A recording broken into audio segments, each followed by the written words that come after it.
Oke, Assalamualaikum warahmatullahi wabarakatuh. Kami dari kelompok 6 ingin menjelaskan tentang bagaimana proses perhitungan data menggunakan algoritma a priori.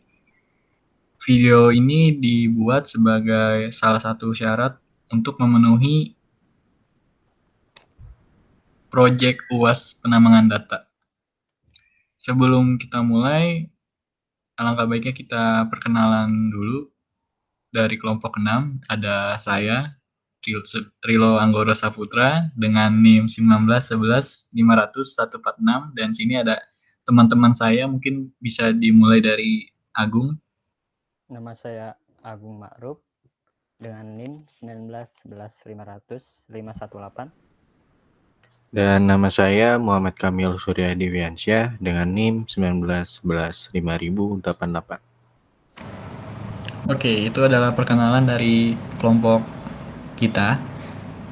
Dan selanjutnya kita mungkin ini ya, sedikit membahas dulu tentang apa sih itu a priori.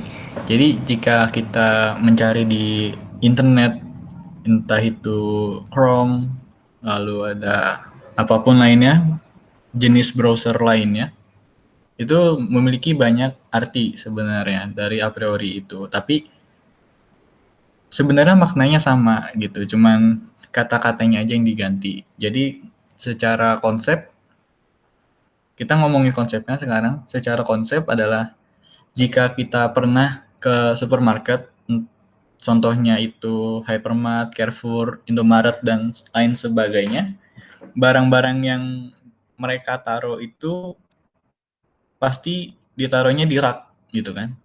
Nah, raknya ini juga penempatan barangnya itu nggak serta-merta asal taruh gitu. Nah, dalam peletakan rak tersebut membutuhkan sebuah perhitungan agar raknya itu tersusun dengan sebaik mungkin gitu. Nah, a priori ini dapat menganalisa kombinasi barang apa saja yang banyak dibeli oleh pelanggan atau customer. Misal, sebagian besar pelanggan membeli sirup, mie, maupun snack. Nah, dengan kita mengetahui hal tersebut, kita dapat meletakkan barang-barang yang tadi banyak dibeli di raknya itu cukup berjauhan. Jadi jarak antara rak satu dengan rak lainnya ini dibuat agak berjauhan.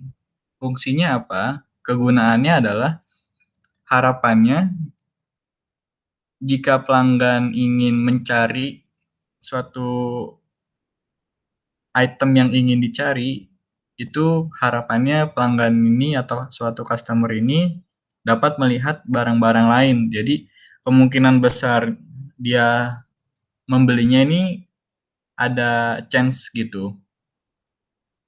Jadi secara tidak langsung bisa menambah item yang ingin mereka beli gitu. Jadi secara konsep gambaran singkatnya tentang a priori seperti itu.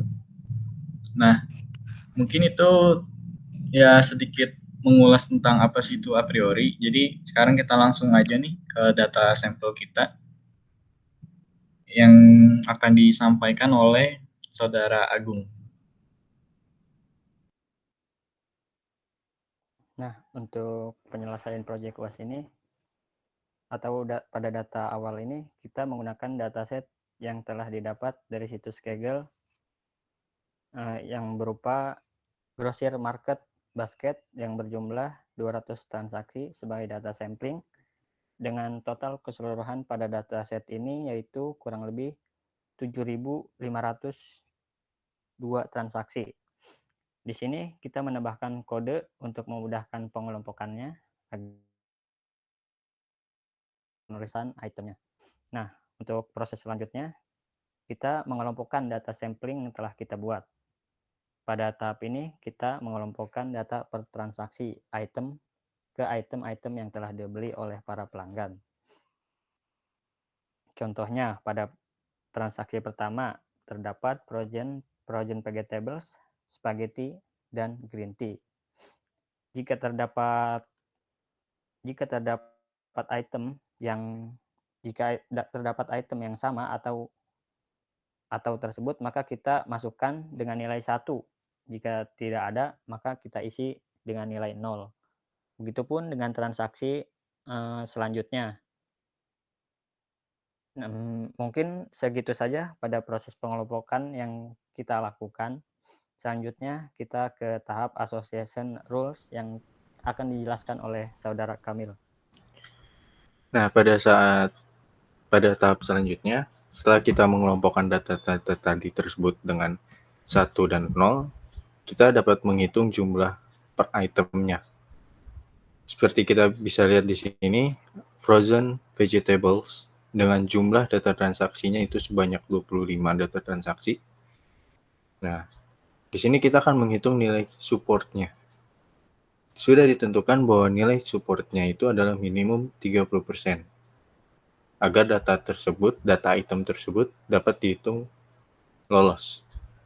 Untuk menghitung nilai supportnya ini, kita bisa melihat di internet, banyak di internet, tapi bagi kami pribadi terlihat cukup rumit untuk dipahami. Karena dengan rumus-rumus atau tulisan rumus yang sangat sulit.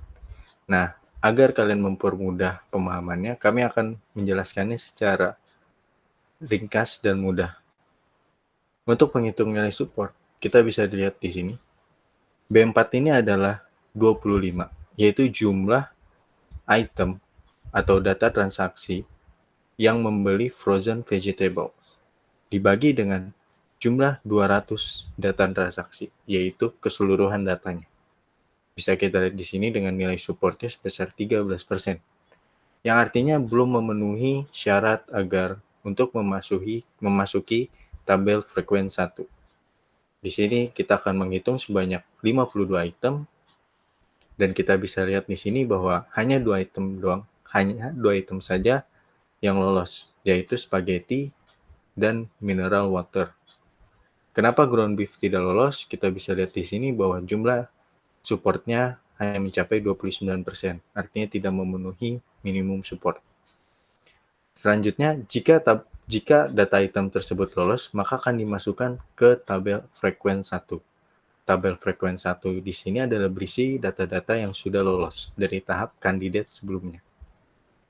Karena terdapat 2 item di sini, kita bisa melanjutkan ke tahap selanjutnya, yaitu kandidat kedua, dengan mengkombinasikan 2 item tersebut. Karena hanya terdapat 2 item saja, maka kombinasinya menjadi seperti ini, yaitu spaghetti dan mineral water. Banyak sekali di YouTube mereka menjelaskan secara template, yaitu sampai C3, tapi bagi kami cukup bingung bagaimana jika hanya sampai C2. Nah, di sini bagi kalian yang masih bingung, jika kalian hanya sampai di C2, itu tetap bisa dijadikan sebagai rule.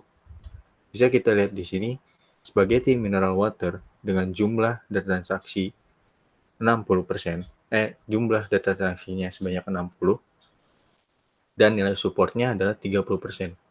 Cara menghitungnya sama saja. Jumlah kombinasi dari 2 item ini per data transaksi ini kita cari. Nah, jumlah kombinasinya itu sebanyak 60 data transaksi. Kita bagi 200 data transaksi, yaitu data keseluruhannya. Nah, karena data ini lolos atau memenuhi nilai minimum support, maka dua kombinasi data ini akan memasuki tabel frekuensi 2 yang kita bisa lihat di sini. Dan juga karena tidak ada kombinasi item lain, maka perhitungan algoritma a priori selesai sampai di sini. Selanjutnya kita akan membuat rule. Nah, di sini karena hanya ada 2 data item, cara membuat rule-nya adalah dengan rumus 2 pangkat N dikurang 2. N-nya itu adalah 2 item. Karena kita di sini hanya mendapat 2 item saja. Jika kalian sampai di tabel frekuensi F4, maka di sininya adalah 4 item. Ini buat apa sih rumus ini? Rumus ini buat menentukan seberapa banyak nanti rule yang dapat terbentuk dari kombinasi 2 item ini. Karena ini sangat mudah, karena kita cuma hanya menghasilkan 2 rule, jadi tidak terlalu penting untuk menggunakan rule ini. Tapi jika kalian sampai di table F6 atau F di atas F5, kalian akan membutuhkan table rule ini untuk menentukan berapa banyak sih rule yang bakal terbentuk, agar kalian tidak kekurangan saat membentuk rule. Di sini kita bisa lihat A dan B. Di sini supportnya sama, karena ini adalah dua item yang sama, yang berasal dari F2, hanya kita menggunakan variasi yang berbeda. Dan sini confidence-nya, nah, dalam pemrosesan algoritma kali ini, pemrosesan data algoritma kali ini, kita ditentukan untuk minimum supportnya sebesar 30%, minimum confidence-nya sebesar 80%, dan nilai leaf-nya harus lebih besar daripada 1. Kita bisa lihat di sini nilai support seperti yang kita jelaskan tadi. Nilai confidence juga cukup sulit untuk dipahami. Cara mudahnya adalah jumlah item tersebut dari C2. Kita bisa lihat jumlah item dari C2 itu adalah sebesar 60 item. Kita bagi A-nya. Kita tidak perlu lihat B-nya lagi, kita hanya perlu lihat A-nya. A-nya kita lihat berapa jumlah dari spaghetti. Jumlah dari spaghetti adalah 70. Berarti 65 dibagi 70 akan menghasilkan nilai confidence sebesar 86%. Bagaimana kalau dua kombinasi? Misalkan ternyata di rule-nya ada kombinasi spaghetti mineral water A-nya dan B-nya mineral water spaghetti misalkan. Nah, itu juga kita dapat melihat dari tabel frekuen 2 berapa jumlah itemnya, seperti itu. Jadi intinya jangan lihat B-nya, fokus saja ke A-nya. Nah, karena yang memenuhi di sini hanya satu kombinasi saja, yaitu spaghetti mineral water, maka rule yang terpilih adalah spaghetti mineral water. Dengan dibaca seperti, jika ada pelanggan yang membeli spaghetti, pasti juga akan kemungkinan besar akan membeli mineral water. Begitulah cara perhitungan secara Excel. Selanjutnya, kita akan mencoba dengan menggunakan Java.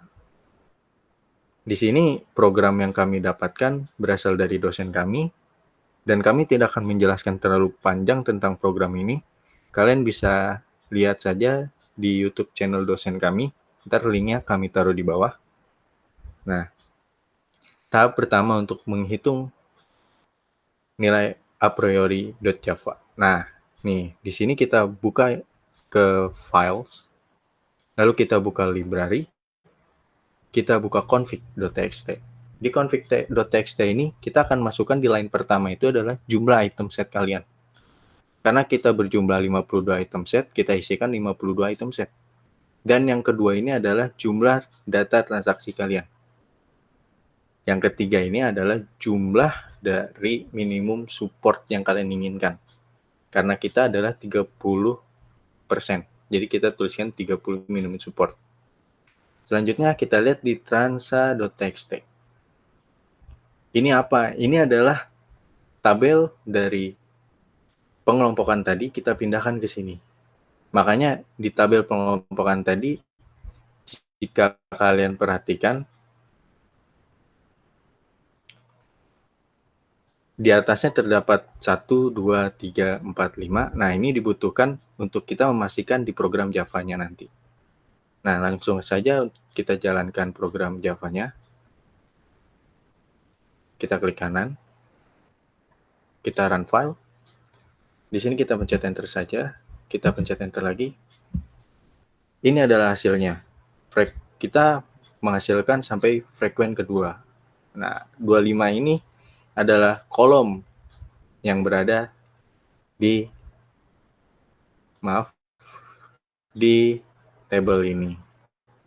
25 artinya adalah spaghetti dan mineral water, yang artinya hasilnya sama dengan perhitungan kami, yaitu spaghetti dan mineral water. Untuk mengetahui minimum supportnya berapa sih yang dihasilkan, kita bisa lihat di filesnya. Terus lihat di sini ada a priori output.txt. Kita buka. Nah, di sini kita bisa lihat minimum supportnya sebesar 35% dan 54%. Setiap frekuen itu dipecah dengan menggunakan strip. Artinya ini adalah frekuen pertama, ini adalah frekuen kedua. program Java ini dapat memproses ribuan data.